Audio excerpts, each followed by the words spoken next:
여러분 안녕하십니까?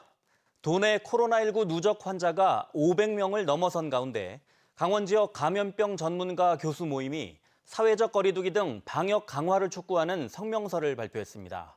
박민기 기자입니다. 주말과 휴일을 가리지 않고 코로나19 확산 공포가 가라앉지 않고 있습니다. 철원에서는 영해 거주하는 군인을 연계고리로 20대 군 간부와 가족 3명이 확진됐고 부대를 오가던 민간 조련 부부도 확진 판정을 받았습니다. 화천군에서도 5번째 사내면 음식점 종사자와 접촉한 20대가 확진돼 6명으로 늘어났습니다. 최근 천주교 신부와 수녀 3명에 이어 학생 확진자가 연속 발생한 춘천 지역은 학교 내 감염으로 연결되는 확산고리가 심상치 않습니다. 가족 간 밀접 접촉으로 N차 감염 학생이 발생한 춘천중학교는 전교생과 교직원 700여 명이 전수검사를 받았습니다. 조양초와 동산중, 봉익고등학교에 이어 춘천에서는 5번째 학교 전수검사입니다. 봉익고가 800명 정도 했고 만천 초등학교가 교직원까지 합해서 1,200명 정도 했고 동산이랑 조양초등학교 외에는 다 음성으로 나왔습니다. 양구와 인제는 금융, 방문 판매발 추가 확산은 소강 상태에 접어들었지만 원주와 속초에서는 추가 확진자가 잇따라 발생했습니다. 지난 16일 강원도 내 누적 확진자가 400명을 기록한 지 채 일주일도 안 돼 500명을 넘어섰습니다. 강원도 감염병 전문가 교수 모임은 사회적 거리두기 격상과 비상의료 대응 체계 구축을 촉구하고 나섰습니다. 이러한 배경에는 지난 일주일간 도내 평균 확진자 수가 16.4명에 달했고 60세 이상 환자 비중도 4.7명으로 사회적 거리두기 1단계 기준을 웃돌고 있기 때문입니다. 특히 공식적인 권한을 갖고 있는 민간 합동방역대책본부를 결성하는 등 도민의 생명과 안전을 지키려는 강원도의 책임 있는 자세를 촉구했습니다. MBC 뉴스 박민기입니다. 강원도가 도청 이전 신축 대상지를 춘천으로 한정하고 있는 가운데 도의회에선 도청을 평창으로 옮기자는 의견이 나오고 있습니다. 강원 균형 발전과 올림픽 유휴시설 활용 측면에서 평창이 적지라는 겁니다.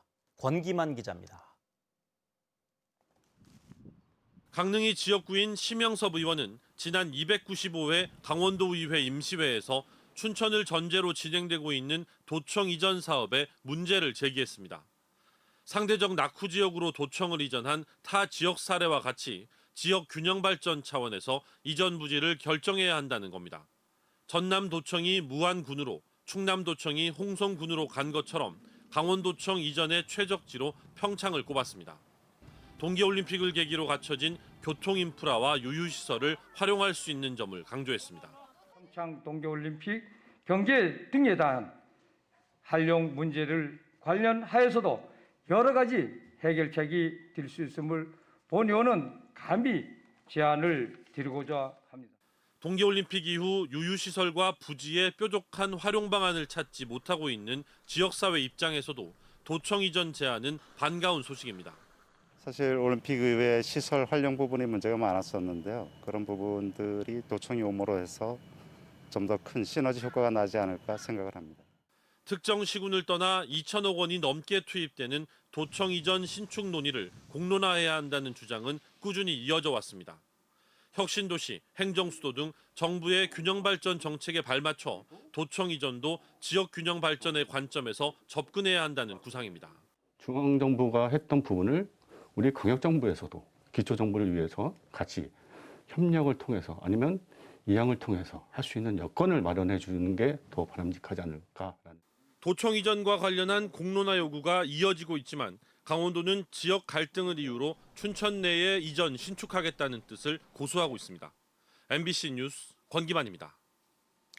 국내 수산자원 고갈 상황이 심각해지면서 정부가 강도 높은 자원 보호 방안을 내놨습니다. 강원 동해안에서는 봄철 한 달 동안 오징어를 전혀 잡을 수 없고 가자미류와 문어를 잡는 기준도 강화됐습니다. 김형호 기자가 정리했습니다. 강원 동해안의 대표 수산물인 오징어는 갈수록 어획량이 감소하고 있습니다. 올 들어 10월 말까지 잡힌 오징어 양은 6천여 톤으로 10년 전의 절반도 안 되는데 전국적으로도 어획량이 급감하면서 정부가 강화된 자원 보호 방안을 내놨습니다. 그동안 봄철 2달 동안 오징어 금어기를 운영해 왔는데 예외로 인정했던 정치망까지 내년부터 4월 한 달 동안 오징어를 잡을 수 없게 한 겁니다. 잡을 수 있는 오징어 크기도 현재 12cm에서 15cm로 올렸습니다. 동해안 대표 고가 어종인 대문어도 포획 기준을 400g에서 600g으로 올렸습니다.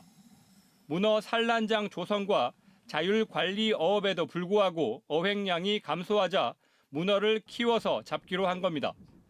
당초 1kg까지 대문어 포획 기준을 올릴 계획이었지만 1kg 이하의 어획 빈도가 높아 점진적으로 기준을 올리기로 했습니다. 서남해안에서 주로 잡히는 참문어도 자원 고갈이 심해 5월 중순부터 6월 말까지 한 달 보름 동안 금어기가 도입됐습니다. 이번 수산자원관리법 개정에서는 가자미류의 포획 기준도 강화됐습니다.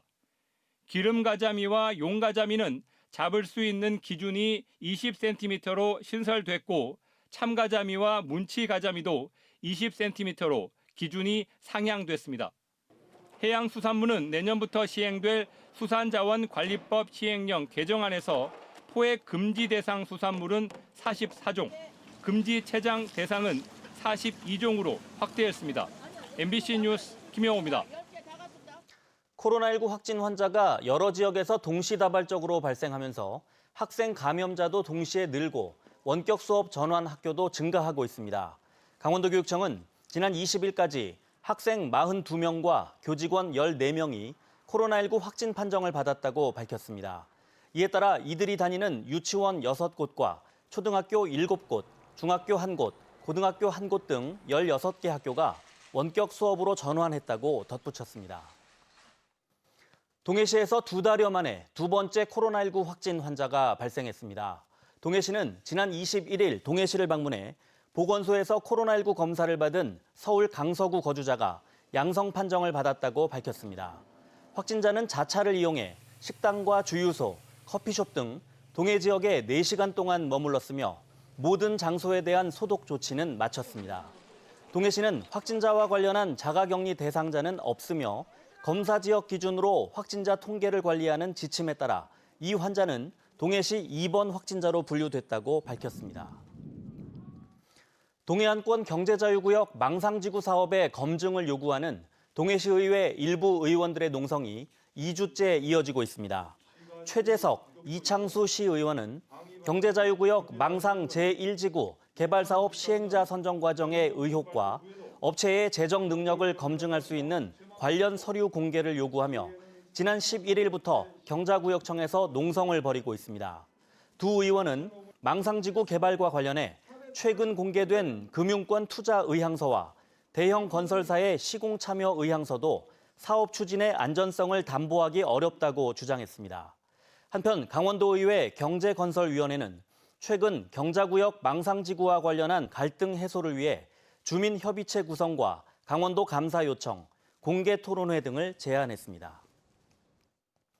지난 7월 공장 내 사망사고로 핵심 설비 가동이 중단됐던 삼표시멘트가 3분기에 저조한 경영 실적을 냈습니다. 삼표시멘트가 공시한 자료를 보면 3분기 연결 기준 영업이익은 36억 원으로 지난해 같은 기간보다 73% 감소했습니다. 매출액은 14% 줄었고 당기 순이익은 지난해 3분기 61억 원 흑자에서 올해 3분기에는 40억 원 적자로 전환했습니다. 삼표시멘트는 지난 7월 하청업체 직원의 사망사고로 노동부의 명령을 받아 50여일 동안 핵심 생산 설비를 돌리지 못했습니다. 뉴스를 마칩니다. 고맙습니다.